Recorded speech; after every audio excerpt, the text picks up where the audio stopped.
Over the past couple of years, I've been noticing a massive trend inside of the expat space online. Many people are talking about, oh, people are leaving. This is why you shouldn't move to this country. This is why it's horrible to move to this country. Or be careful of this, be careful of that. And I'll admit, I've made a few videos about maybe why not to move to a certain place, why you should consider maybe rethinking your move abroad. But in this episode, I wanted to come at things on a more positive note and talk about some of the things that I really enjoy about living here in Portugal. Some of these things, for those of you who are regular watchers or listeners to Not Your Average Globetrotter, might not be so surprised by what I'm going to say.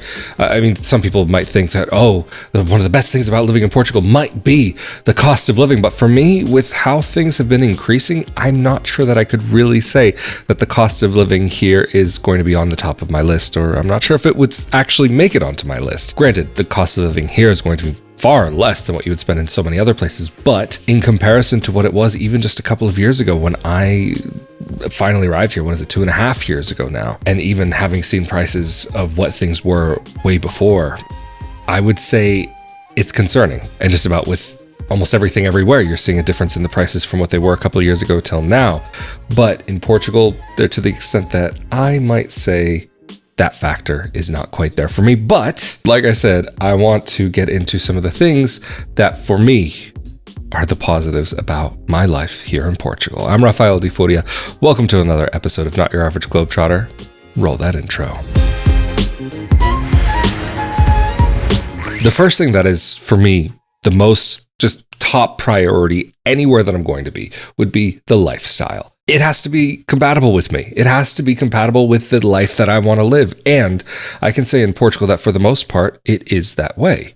Being able to take time. Like in Italy, there is often the mentality of working to live rather than living to work, that you are able to take time to enjoy what life has to offer and take time to go meet with friends, take time to go out into the countryside, take time to do some of the things that you need to do. I mean, granted, like everywhere else, of course, you're going to have your grind and your hustle that you're going to have to do from day to day. But in Portugal, I feel as though I see people of all socioeconomic levels enjoying what life has to offer here in one way or another. Differently, maybe not all doing the same things, but going out, meeting for friends with coffee. Like I'm saying, I'm repeating myself here. And actually, even just the other day, a couple friends of mine, they said, hey, we're close by to you. Come meet us and we'll grab a drink. So it's like, okay, well, yeah, I felt like getting out. I needed to just kind of get out in the fresh air, enjoy the nice weather that we've been having recently. And what was nice is that I could just walk out of my front door, go to a place close by, and then get back to work after. I had that option to do that. I mean, granted, that's something that's more specific to my life and how I've set things up for me. But this is why, of course, I always talk about if you can set your life up in such a way that you're able to work to an extent remotely or partially in person, partially remotely, kind of like what I do, then you're setting yourself up for a really interesting situation where you potentially can have some flexibility. Is it always going to be perfect? No, but it is something that in Portugal, especially if you do have the ability to do that sort of thing, it's a wonderful place to be able to enjoy. The enjoyment of the art of doing nothing. I mean, in Italy, you have the la dolce far niente, the sweetness of doing nothing. And I would say that also exists in Portugal to some extent. I mean, maybe to a very similar extent as it could in Italy, but it's done in a different way. This next one, though, may sound a bit shocking, is like that it's one of my favorite things in Portugal, but the bureaucracy here, in comparison to so many other places that I've lived in, it's so much easier to deal with and things function more and they're more transparent than some other places that I've been in. I'm not saying any specific countries. Please don't insinuate anything about a specific place by what I'm saying. But I'm just saying that the way that things work here is more comfortable than some other countries that I've lived in. I've lived in a few. And I can say for even being an Italian citizen living here, there are certain aspects of life that are maybe a little bit more straightforward here as an Italian living in Portugal than it would be for an Italian living in Italy. I'm talking about just on a day-to-day basis, not dealing with the Italian system, but dealing with the Portuguese system as an Italian. It's actually been really interesting to see living as a dual citizen expat in Portugal versus dual citizen Italian citizen living in Italy and having that experience of being able to compare and contrast the two nations. There are certain things that I really like about Italy and that I really do think are wonderful. But then there are certain things about living in Portugal that I think are really wonderful as well and also fit what I would be looking for out of life. And of course, whenever I mention the word expat, I have to get into the discussion expat versus immigrant. If you have a problem with the word expat, that's on you. I use the two interchangeably. If you put a limit on that word, that's on you. I'm not going to get into the debate in this video. If you want to check out my opinions on why I would interchangeably use expat and immigrant, I've got a whole episode of Not Your Average Globetrotter about that. And if it's not in the description below or the comment section below, let me know and I'll be happy to link that. But another thing though that I think is really wonderful about living in Portugal that I actually haven't taken advantage of so far, other than maybe an afternoon trip to Spain, would be the ease of going to another European country. Really traveling most places in the world, but the ease of being able to travel to most major European locations is really, really nice. I mean, I'll say you'll have more connections to more places from Lisbon, but even from Porto, you have a lot of options available to you. Maybe from Porto to certain locations, you only have a couple of flights per week. So that could get annoying if you're trying to get for a certain place on a certain day of the week and you can't be there and then you have to stay too long, then that becomes an issue. But I do think that it's really nice to have that option available to you. I mean, even though the cost of flights is not as cheap as it used to be, like 5 or 10 euros, 20 euros round trip, the flights are still within a realm that it is doable.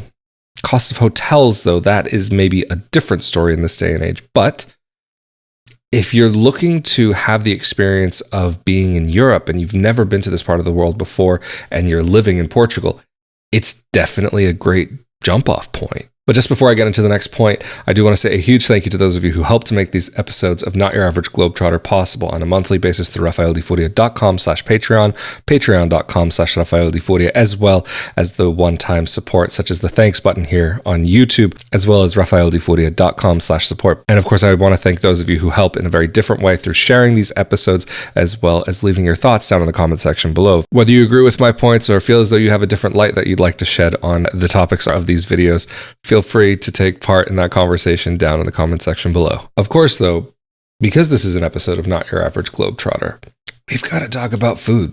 Priorities. Always have to keep those straight. It is very important. It is truly vital to this project that food remains a center point of what we do here. But all seriousness and jokes aside, francesinha. This is absolutely one of my favorite things about living in Portugal, specifically in Braga, specifically here in the north of Portugal, having access to this delicious monstrosity, the beauty of this beast to be tamed on your dinner plate is a delight. Granted, it's not for everybody, but I personally really like them. One of the things, though, that I will say is that a lot of people do end up trying them and not liking them, or they just don't like the way that it looks. Maybe they don't like the sauce. But what I would say is it's very important to try a good one. The first one that I ever tried, I thought was disgusting. It was so bad. I was ready to never eat another francesinha. But I let a friend of mine talk me into going to the top of the top, the cream of the crop, the best of the best francesinha house in Portugal, or at least what some consider it to be, especially people from Braga. And it truly changed my mind on what this sandwich has to offer. For those of you who don't know, feel free to check out the episode that I did where I had a couple of francesinhas in the same day comparing Porto and Braga. And basically, if you've never seen this before, it is a layer of bread and then meat, some cold cuts, and then on top of that, you have another layer of bread. On top of that, you have cheese, and then they bake that, they melt it, and then they put this sauce on top. The traditional way is with an egg. I'm personally not a fan of it, but that is the traditional way. And they just drown this thing in sauce, and it is out of this world. I'm getting hungry as I'm recording this. I shouldn't have recorded this video so late at night. Now I'm thinking about it, and it's too late for me to be able to go get one. This is one of my favorite things. This is probably really at the top of the list. This list has been not in any kind of order, but if there were an order, if there were a thing that would be in the first position, that might be it. But again, all jokes and seriousness aside, Another thing that I really do enjoy about living in Portugal is the sense and feeling of security. I'm not going to say that it's perfect. It is considered to be one of the safest countries in the world. But of course, like everywhere, you do have problems, and it's not like you don't hear about things happening, but maybe some of the crimes that you hear about are not as severe as other locations around the globe. But of course, like anywhere, you have to keep your wits about you, and you have to really know that you're not putting yourself into a situation that you don't need to be put into. Taking unnecessary risks is just not a good idea regardless of where you are. You have to always keep a base minimum level of common sense within the actions that you're taking on a day-to-day basis. But I will say specifically, using Braga as an example, this does not go for Porto and Lisbon, but how people feel comfortable here, even with their things. Like, for example, I feel like I very rarely ever see a bike locked up to something like a fence or a bike rack. Not that there are so many bike racks in this city, but normally when I see a bike locked up, it's only like the wheels locked up to the frame. That's kind of the only thing that I would say I see here. But also something that I've seen many times that I'm always shocked by are people at cafes, either doing work, schoolwork, whatever it may be. Doesn't even matter why they're on their computer, but getting up, leaving their laptop at the table unattended, 5 minutes, 10 minutes, 15 minutes, 20 minutes, walking away from it, going to the bathroom, having a chat with a friend, having a cigarette, having this, doing that, and then coming back and it's still there, safe, in one piece, untouched. I think I mentioned this on other episodes of Not Your Average Globetrotter, being able to even leave a cell phone on a table. Not something that I personally would do, and I definitely would not recommend this in most big cities in the world, but being able to just have your phone on the table at a cafe, outside, on the street, it's not something that I've seen any issues with. Granted, in a place maybe more like Lisbon, I most definitely wouldn't do it there. But in Braga, I see it all the time. I personally wouldn't leave a phone on the table for more than a couple of moments within my eyesight. I definitely wouldn't walk away from it, but it's something that I've seen here. And I'm always surprised. But people seem to usually come back to their phones. I don't know of a time I've ever heard of someone having their phone stolen here. Not that it couldn't happen, though. But even though safety is something that I do think is really a wonderful factor about living in Portugal, I feel as though, and I'm not backing this up with any numbers, but in the short time that I've lived here, this 2.5 years, it feels as though there's been a shift slightly, and things are not as good as they were a couple of years ago, but they're still, again, much better here than they are in many other places. Just as an example, I feel as though I've been hearing more about women being followed during even the middle of the day or even at night, but I've heard about some odd situations in the past, I don't know, say few months that make me wonder about how things are looking, but I would say it's still within the realm of being in the outlier kind of category of these types of things happening. And each one of these stories that I've heard about, the individual ended up being fine after the fact. It's just that it was very unsettling and could have led to something much worse than being followed. But again, it's important to keep your wits about you so that you can maybe avoid something worse happening. But again, I do want to focus on the positive sides about what I enjoy about living in Portugal. And again, I've mentioned it many times, one of the big things for me is the ease of being able to walk around a city like Braga.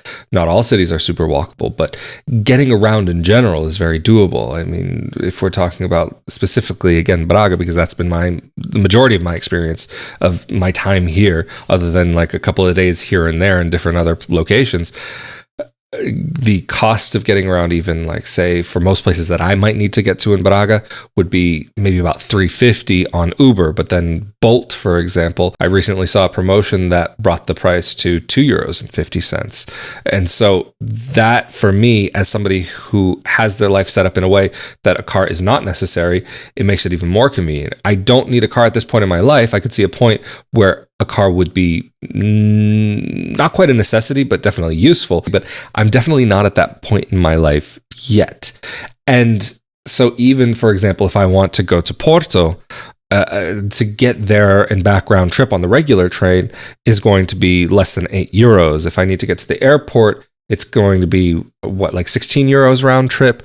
And so having the ability to get around is something that I really like about living in a city in Portugal. If I were in a village, it would be a different situation and it wouldn't be as convenient. It might not be convenient at all, but this is something that I would say is something that I enjoy about Portugal, but being in a city in Portugal. But not all cities will have this level of convenience. But these last 2 points I want to combine into one overall point, and that is going to be the language and the locals. I think they're very intertwined because you need the language to be able to communicate with the locals. However, in my experience in Portugal, people are very welcoming and help a lot when you make an effort.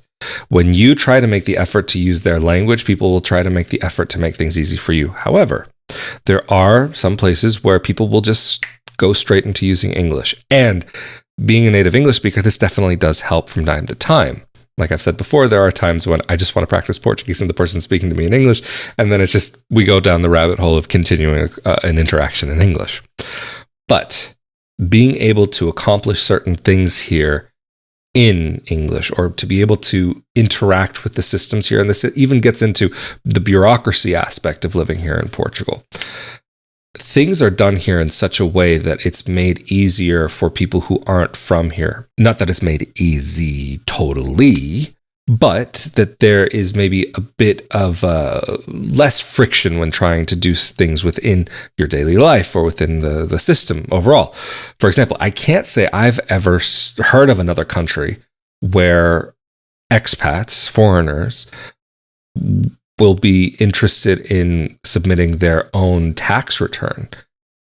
I've never been in a country where that was the case. I've only ever been in places where people will hire somebody because of the complexity dealing with the system and to submit and to do this and to do that. Whereas in Portugal, I know a number of individuals who have decided, and even people who don't really speak Portuguese all that well, maybe a little bit of Portuguese, maybe almost none, but with just a short meeting with an accountant here that maybe you could spend 50 euros, or if you're overspending a couple €100, you could get someone to tell you, okay, you have to input this code on this page and you do this amount, and kind of tell you the little details to be able to do it on your own.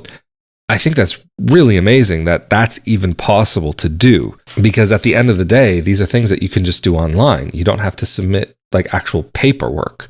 And if you need to make a transfer, you can do that online as well, theoretically.